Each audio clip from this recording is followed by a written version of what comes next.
नमस्कार दोस्तों, legal fox में आपका स्वागत है। और आज का हमारा विषय है राइट टू इन्फॉर्मेशन, सूचना का अधिकार। और इस विषय पर चर्चा करने के लिए हमारे साथ आए हैं सुप्रीम कोर्ट के एडवोकेट रोहित टी सांडिल्य जी, और जानेंगे इस विषय की कुछ महत्वपूर्ण बातों को।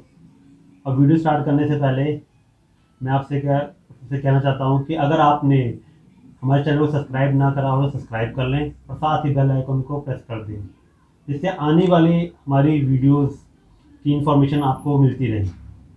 और अगर वीडियो अच्छी लगे, आपको लगे कि हमारी वीडियो में कुछ इन्फॉर्मेशन है, तो प्लीज़ उसको शेयर कीजिए। वीडियो स्टार्ट करते हैं रोहित जी के साथ। नमस्कार रोहित जी, क्या हाल चाल है? नमस्कार गौरव जी, मैं ठीक हूँ सर, बहुत बहुत धन्यवाद आपने समय निकाला और आज हमारे वीडियो का आप हिस्सा बने जी। और आज का विषय आपको पता ही है, राइट टू इन्फॉर्मेशन। जी, थोड़ा सा बताएं हमारे व्यूवर्स को कि राइट टू इन्फॉर्मेशन ये क्या चीज़ है, कैसे में क्या होता है इसका पूरा। ये राइट टू इन्फॉर्मेशन एक ऐसा अधिकार है जिसके थ्रू कोई भी व्यक्ति जो हमारे देश का है, तो वो इन्फॉर्मेशन अगर लेना चाहे पब्लिक अथॉरिटीज़ से तो वो ले सकता है। अच्छा जी, तो किस टाइप की इन्फॉर्मेशन, ये इन्फॉर्मेशन है क्या चीज़ जो पब्लिक या कोई भी ले? देखिए, इन्फॉर्मेशन की अगर हम बात करें तो इन्फॉर्मेशन, जब राइट टू इन्फॉर्मेशन एक्ट 2005 इसका नाम है, इस कानून का नाम है राइट टू इन्फॉर्मेशन एक्ट 2005। उसके सेक्शन 2D में इन्फॉर्मेशन के बारे में बताया गया है कि कौन कौन सी चीज़ें हैं जो इन्फॉर्मेशन में आती हैं। मैं थोड़ा सा आपको बता देता हूँ कि इन्फॉर्मेशन जैसे कि पब्लिक अथॉरिटीज़ के अंदर के रिकॉर्ड्स, कोई बिल्स हो गए, पब्लिक अथॉरिटीज़ किसी भी तरह की हो सकती है, वहाँ का किसी का अगर कोई स्टेटमेंट है, कोई ऑफिशियल स्टेटमेंट है, कोई कोई रिकॉर्ड्स हैं, या कोई इन्फॉर्मेशन किसी भी तरह की हो सकती है, records, statement, bank statements, etcetera etcetera, बहुत सारी चीज़ें हैं। तो रोज जी, इन्फॉर्मेशन हमें देता कौन है? ये इन्फॉर्मेशन क्या है कि हर पब्लिक अथॉरिटी के अंदर एक ऑफिसर नियुक्त किया जाता है, उसे अपॉइंट किया जाता है, उसे हम कहते हैं पब्लिक इन्फॉर्मेशन ऑफिसर। वो एक इन्फॉर्मेशन ऑफिसर होता है, चाहे वो पब्लिक अथॉरिटी स्टेट की हो या सेंटर की हो। हर अथॉरिटी के अंदर एक ऑफिसर अपॉइंट होता है जो होता है पब्लिक इन्फॉर्मेशन ऑफिसर, जो हमें वो इन्फॉर्मेशन देता है। तो क्या हम इस अधिकार के बिहाफ पे हम किसी चीज़ की भी इंफॉर्मेशन ले सकते हैं? हाँ, किसी की भी इन्फॉर्मेशन आप ले सकते हैं। तो रोहित जी, एक बात बताइए कि आज हमारे इतने प्राइवेसी हमारी फिर इससे तो ख़त्म हो जा रही है। अब हमारा आधार का डाटा है या बैंक का डाटा है, आप कह रहे हैं कि कोई भी किसी भी अथॉरिटी से आप इंफॉर्मेशन ले सकते हैं। अब कोई हमारा आधार कार्ड का डाटा या बैंक का डाटा हमारा ले, तो इससे तो हमारी प्राइवेसी ख़त्म हो रही है इस अधिकार के बिहाफ से। तो देखिए, जिस तरह की इन्फॉर्मेशन की आप बात कर रहे हैं उसे कहते हैं थर्ड पार्टी इन्फॉर्मेशन। अच्छा, ठीक है।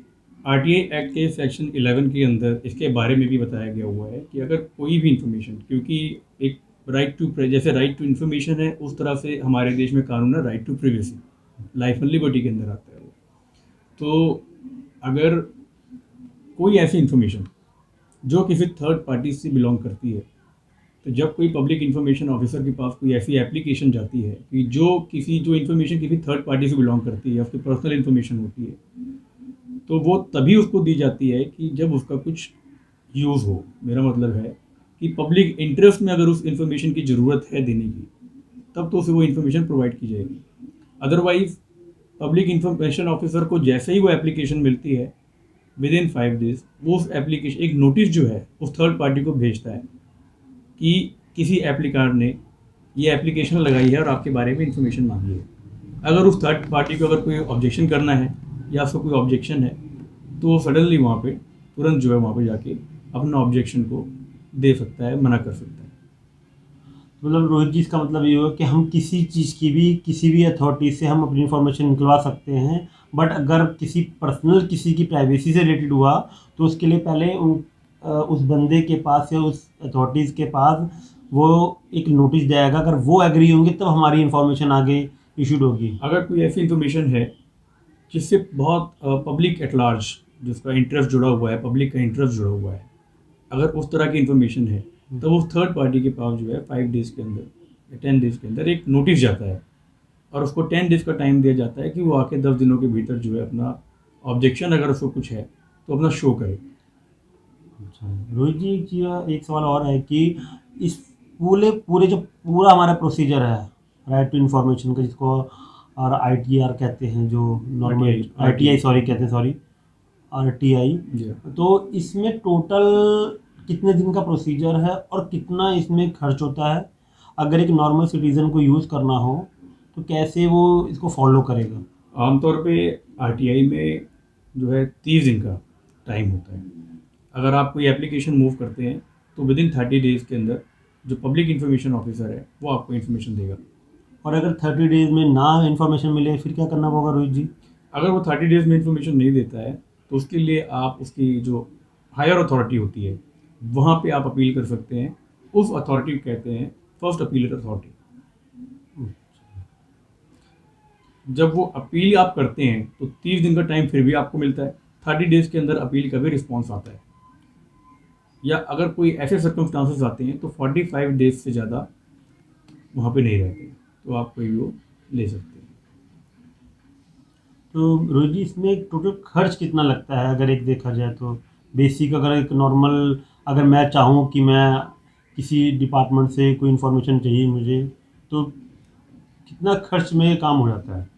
वैसे इसकी एक नॉमिनल सी फीस होती है कि अगर आप जब भी कोई एप्लीकेशन मूव करते हैं तो फर्स्ट ऑफ ऑल अगर कोई एप्लीकेंट जो एप्लीकेशन मूव करता है वो बिलो पॉवर्टी लाइन में आता है, अगर वो बिलो पॉवर्टी लाइन BPL की कैटेगरी में आता है तो सारी इन्फॉर्मेशन उससे मुफ्त में दी जाती है, एकदम फ्री दी जाती है। अगर वो BPL की कैटेगरी में नहीं आता है तो 10 रुपये की एक पोस्टल ऑर्डर लगता है, या चेक आप दे सकते हैं, या डिमांड ड्राफ्ट दे सकते हैं। 10 रुपीज़ की फ़ीस जो भी है आप दे सकते हैं, और अपने एप्लीकेशन के साथ, बस यही इसकी फ़ीस है। अदरवाइज़ जो भी आपका खर्चा आता है, इन्फॉर्मेशन जब आप लेते हैं, इन्फॉर्मेशन के टाइम पे जो भी आपका खर्चा आता है, जितने पेज की इन्फॉर्मेशन होगी पर पेज 500 के हिसाब 5 रुपीज़ के हिसाब से, पर पेज आपको 5 रुपीज़ के हिसाब से आपको जो है पे करना मतलब पड़ता एक पेज के 5 रुपये हमारे लगेंगे अगर हाँ। इन्फॉर्मेशन वहाँ से हमें मिलती है तो?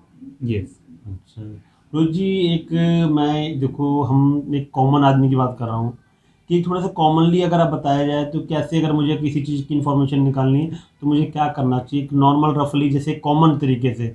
मैं आपको इसको एग्जांपल के साथ बताता हूँ।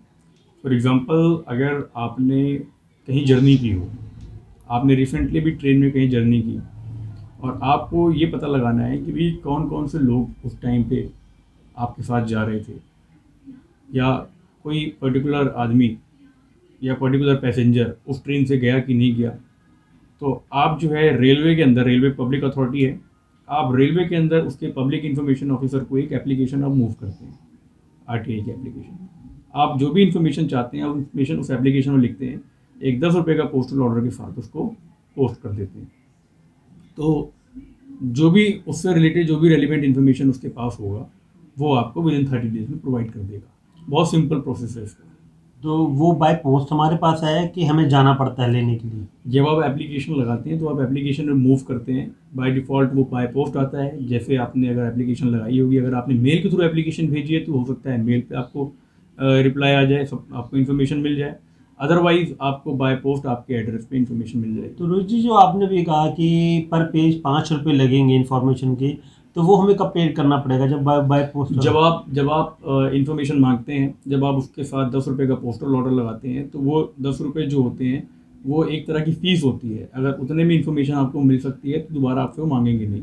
आप चाहें तो 50 रुपये का, आप चाहें तो 200 रुपये का, या 300 रुपये का भी जो पोस्टल ऑर्डर है आप साथ में वो लगा सकते हैं, डिमांड ड्राफ्ट लगा सकते हैं, चेक लगा सकते हैं। तो फीस होगी उसकी, उसी में से वो लोग अपना ले लेंगे।